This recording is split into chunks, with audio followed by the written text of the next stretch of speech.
Hi viewers, welcome to our channel. ప్రస్తుతం మనతో పాటు దాము బాలాజీ గారు సీనియర్ జర్నలిస్ట్ వారితో ఒకసారి మాట్లాడదాం.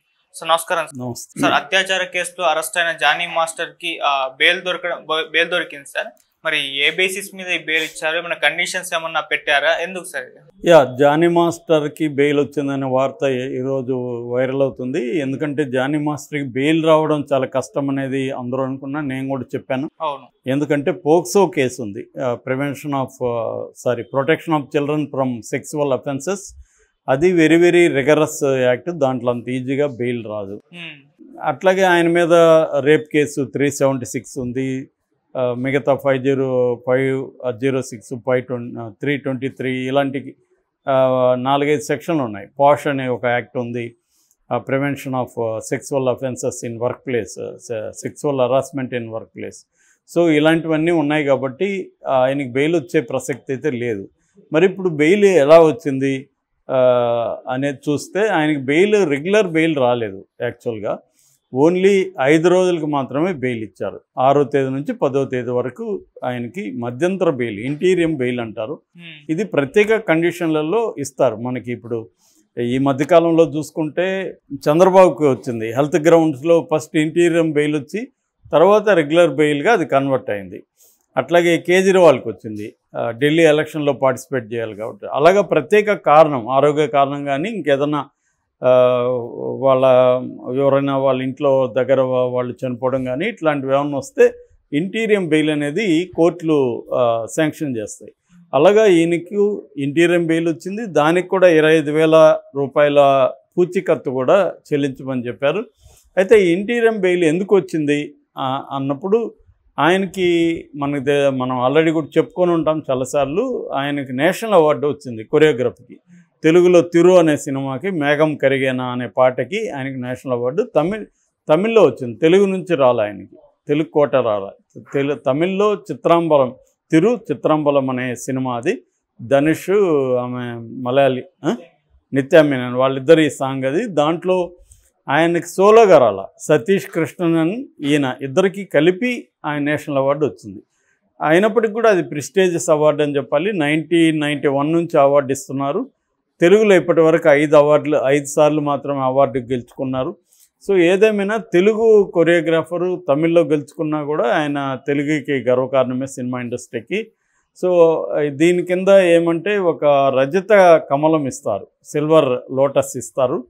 దాని తర్వాత 2 లక్షల రూపాయలు క్యాష్ కూడా ఇస్తారనమాట. సో ఇది అవార్డు ఇప్పుడు ప్రదానం జరగబోతుంది ఈ మధ్యలో. అందుకని ఆయన అవార్డు తీసుకోవడం కోసం మీరు నాకు బెయిల్ ఇస్తే నేను ఢిల్లీ వెళ్ళి అవార్డు తీసుకుంటానని కోర్టుని రిక్వెస్ట్ చేశాడు. కోర్టు అవార్డు, నేషనల్ అవార్డు, ఇది తెలుగుకి గర్వకారణం కావచ్చు. రెండోది ఆయన ముద్దాయి తప్ప ఆయన మీద ఈ నేరం ఏమి నిరూపితం కాలేదు కాబట్టి బెయిల్ ఇవ్వడంలో తప్పులేం లేదు. రెండోది ఆయన కేసుని ఈ 5 రోజుల్లో ప్రభావితం చేస్తాడు, ఇవన్నీ కూడా కన్విన్స్ కాలేదు కోర్టు, కాబట్టి బెయిల్ ఇచ్చింది. మామూలుగా కూడా బెయిల్ అనేది ఒక రెగ్యులర్గా బెయిల్ ఇవ్వడం అనేది, బెయిల్ అనేది నార్మల్, జైలు అనేది ఎక్సెప్షన్. సో ఇది అనేక కోర్టులు చెబుతుంటాయి అన్నమాట. సుప్రీంకోర్టు అనేకసార్లు చెప్పింది. అంటే జనరల్గా బెయిల్ ఎప్పుడు ఇవ్వకూడదంటే అవి ఫ్లైట్ రిస్క్ అంటారు. ఆ వ్యక్తి విదేశాలకు పారిపోతాడు, ఇంకా పట్టుకోవడం కష్టం అవుతుంది అనుకున్నప్పుడు ఇవ్వకూడదు. రెండవది, ఈ మధ్య అది కూడా బిఎన్ఎస్ చట్టంలో మార్చారు. విదేశాల్లో ఉంటే కూడా ఇక్కడ ట్రయల్ జరిగిపోయి శిక్ష కూడా వేసేయచ్చు. అలాంటి ఒక రూల్ తెచ్చారు ఇప్పుడైతే. ఎందుకంటే విదేశాలకు పారిపోయినంత మాత్రాన్ని కేసు ఏం పెండింగ్లో పడదు, అది కూడా ఇప్పుడు పెట్టారు. ఏదేమైనా అదొక కండిషను. రెండోది, ఫిజికల్గా సాక్ష్యాధారాలని తారుమారు చేస్తాడనేది రెండవ కండిషను. మూడవది, సాక్షుల్ని ప్రలోభ పెట్టడం కావచ్చు, బెదిరించడం కావచ్చు చేస్తాడని. ఈ 3 కండిషన్లో బెయిల్ ఇవ్వరు మామూలుగా. సో అందుకని బెయిల్ ఇవ్వకుండా ఉండడం రేర్ కండిషన్లో మాత్రం ఉంటుంది. బట్ ఈయన సెక్షన్ల మీద కూడా, అంటే కేసు పెట్టిన యాక్ట్ మీద కూడా ఉంటుంది మనకు. అందుకని పిఎంఎల్ఎఫ్, ఈడీ కేసుల్లో పిఎంఎల్ఎఫ్ చట్టంలో కూడా బెయిల్ ఇవ్వడం అనేది కష్టం. ఎందుకంటే ఆ చట్టంలోనే బెయిల్ ఇవ్వకుండా ట్విన్ కండిషన్ అనేవి పెట్టారు. అట్లాగే పోక్సో కేసులో కూడా బెయిల్ ఇవ్వకూడదు అనేది, ఈజీగా బెయిల్ ఇవ్వకూడదని చట్టంలో ఉంది. ఎందుకంటే అది చిల్డ్రన్ మీద, చిన్న పిల్లల మీద లైంగిక దాడి కాబట్టి అది అతి భయంకరమైన క్రైమ్ కింద లెక్కేసుకొని అలాంటి వాళ్ళకి ఈజీగా బెయిల్ ఇవ్వకూడదు, ఎందుకంటే క్రైమ్ చేయడానికి అందరూ భయపడాలి అనేది కోర్టు కానీ లేకపోతే మన ప్రభుత్వ ఉద్దేశం. ఈ మధ్య ఇంకొక చట్టం కూడా తీసుకొచ్చింది, సుప్రీంకోర్టు కూడా దాన్ని సమర్థించి చెప్పింది. అదేంటంటే చిల్డ్రన్ని ఉపయోగించి పోర్నో ఫిల్మ్స్ తీస్తే ఆ ఫిల్మ్స్ చూసేవాళ్ళు కూడా నేరస్తులు అవుతారు, వాళ్ళకి కూడా జైలు శిక్ష పడుతుంది. అవి చూడడం కూడా నేరమే. అంటే మొన్న మద్రాస్ హైకోర్టు చూడడం నేరం కాదు, ఎందుకంటే ఆల్రెడీ ఉన్నప్పుడు ఇంటర్నెట్లో ఉన్నప్పుడు చూస్తారు కదా అన్నట్టుగా మాట్లాడింది. కానీ చూడడం కూడా నేరమే అని సుప్రీంకోర్టు తేల్చి చెప్పింది. సో అది కాంట్రవర్షియల్ అని చెప్పాలి, ఎందుకంటే ఆల్రెడీ మనకు ఫోన్ చేస్తే ఏది చిల్డ్రను ఏది కాదో ఓపెన్ చేసి చూసారనుకో ఎవరైనా, వాళ్ళ మీద ఆల్రెడీ వాళ్ళ ఇంటర్నెట్ మనకు ప్రొవైడర్ ఉంటారు కాబట్టి వాళ్ళు ఇమీడియట్గా దాన్ని పసిగట్టేస్తారు, ట్రాక్ చేస్తారు, కేసు పెట్టే అవకాశం ఉంది. ఈ మధ్య అందుకని పోక్సో కేసు పెట్టేస్తున్నారు వాటి మీద, అందుకని పోక్సో కేసులు బాగా పెరిగిపోయినాయి.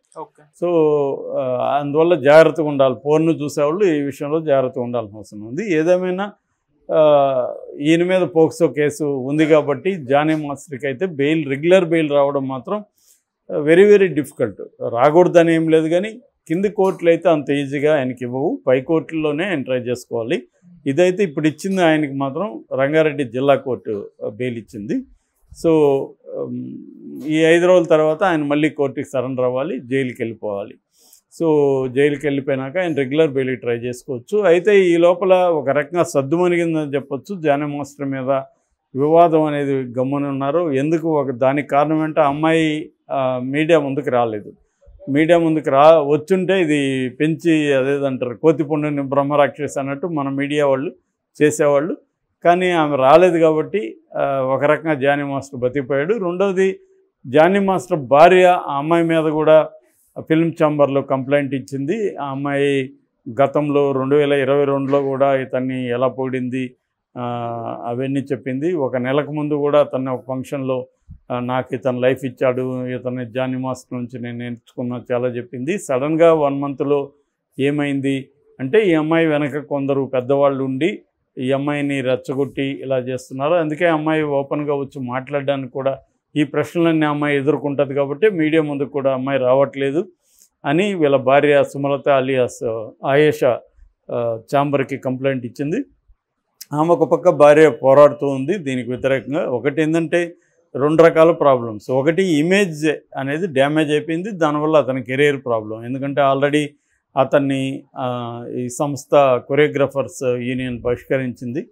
సో ఆ రకంగా రేపు పొద్దున అతను కొరియోగ్రాఫర్గా పనిచేయడం అనేది వెరీ డిఫికల్ట్ వస్తుంది. బెయిల్ మీద వచ్చినా కూడా కొరియోగ్రఫీలకు మళ్ళీ వాళ్ళు తీసుకుంటారా లేదనేది వెరీ బిగ్ క్వశ్చన్. వాళ్ళు తీసుకోకపోతే అతని కెరీర్ ఏమవుతుంది అనేది పెద్ద ప్రశ్నగా మారుతుంది. ఎందుకంటే కొంత మోరల్ గ్రౌండ్ నుంచి ప్రొడ్యూసర్లు కూడా మోరల్ కావచ్చు లీగల్ కావచ్చు మనకెందుకు లేని అతను పక్కన పెట్టే అవకాశాలు ఉంటాయి. ఆ రకంగా అతనికి కెరీర్ పరంగా ఇబ్బందులు అయితే ఎదుర్కొంటాడు. ఇక రెండవది బెయిల్ అయితే త్వరగా రాదు, ఎందుకంటే దీంట్లో పోక్సో ఉంది. ఇక మూడవది ఇది కానీ లాజికల్ ఎండ్కెళ్ళి ప్రూవ్ అయితే మాత్రం అతనికి మినిమం 10 to 15 years లైఫ్ పడుతుంది శిక్ష. మ్యాక్సిమం అంటే లైఫ్ పడినా కూడా జనరల్గా ఇండియాలో లైఫ్ అంటే లైఫే. అంటే లైఫ్ అంటే చాలామంది 14 ఏళ్ళు అనుకుంటారు, అది రాంగ్.